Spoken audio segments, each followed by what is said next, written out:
She said it like she was canceling a dentist appointment. "We're not celebrating Christmas with you this year." No argument attached, no explanation. Just a flat update delivered 3 days before the holiday. I was standing in my kitchen when she called. I had flour on my hands from something I wasn't even paying attention to anymore. For a second I thought I'd measured her. "Oh," I said. Silence waited on the line like she expected me to ask why. I didn't. "Why, I just think it's better," she added. Less tension, less tension. I almost laughed at that. Tension had been our family's background noise for years. Quiet comparisons, subtle exclusions, conversations that happened around me but rarely with me. I'd learned to make myself useful instead of welcome. "Cool," I said. There was a pause. She wasn't expecting that either.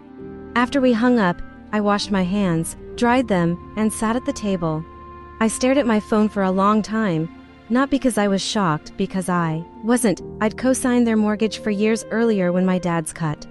It had felt responsible at the time, temporary. I had the stronger credit score, the stable income. They said it was just until things leveled out. Things had leveled out, my name had stayed. Every month I transferred my portion without discussion. Not because they always needed it, but because once you're attached to a debt, it becomes easier to stay attached than to untangle.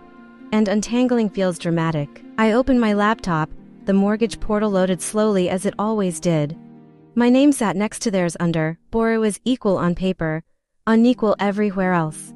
My chest felt tight but not panicked, more like something aligning. I called the bank. After navigating the automated prompts, I reached a loan officer. Her voice was steady, professional. She verified my identity, confirmed the account. "If you'd like to be removed from the mortgage," she said, "they'll need to refinance in their names only. We'll require income verification and a new underwriting review." Her tone didn't shift when she said it. It was policy, not punishment. "What happens if they don't qualify?" I asked. "Then the current structure remains. In other words, my name, my liability stays until they can carry it alone." "I'd like to start the removal process," I said. She explained the paperwork, the disclosures, the timeline. It was all recorded, documented, real. When I hung up, I didn't feel powerful. I felt exposed, like I'd just pulled a support beam out of a structure that might collapse, and I wasn't sure if I was ready to watch. My mom called that evening. Her voice was different, less flat. I got a notification from the bank. She said about a refinance request. I initiated a release. I replied, "You're serious?" Wes, greater than another silence. "This one heavier, we're family," she said finally. "I know Christmas isn't about money." "No," I agreed. "But participation isn't seasonal either." I didn't raise my voice. I didn't list grievances.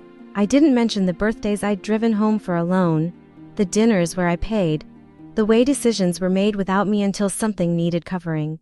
I just let the numbers sit between us. "Refinancing will be expensive," she said. "That's why people usually think carefully before they exclude someone who's financially attached." It wasn't a threat, it was a fact. For the first time, I heard her uncertainty. "We didn't mean it like that," she said. "Your father just thought." "I know," I interrupted gently. "You didn't mean it." That was the pattern. The next few weeks were administrative. Forms emailed, income statements requested. My parents met with the loan officer. I stayed out of it. Christmas morning came and went quietly. I made coffee, took a long walk. It didn't feel triumphant. It felt unfamiliar. I missed the noise. I didn't miss the feeling of being tolerated. In January, the bank scheduled the appraisal. In February, underwriting cleared them conditionally. My dad had picked up extra shifts months earlier. I hadn't known they qualified. The final signing happened at their local branch. I didn't attend. A week later, I received confirmation. I was officially removed from the mortgage. The quiet demotions, the way I'd been both relied on and sidelined. Instead, I said, "I don't want to be included because I'm useful." She didn't argue. "The house is still theirs. The holidays will come again. Maybe next year there will be an invitation. Maybe there won't. What's different now is simple. If I'm there, it will be because I'm wanted. And if I'm not, I won't be financing the space I'm excluded from." It's strange how removing your name from something can feel like finally writing it somewhere.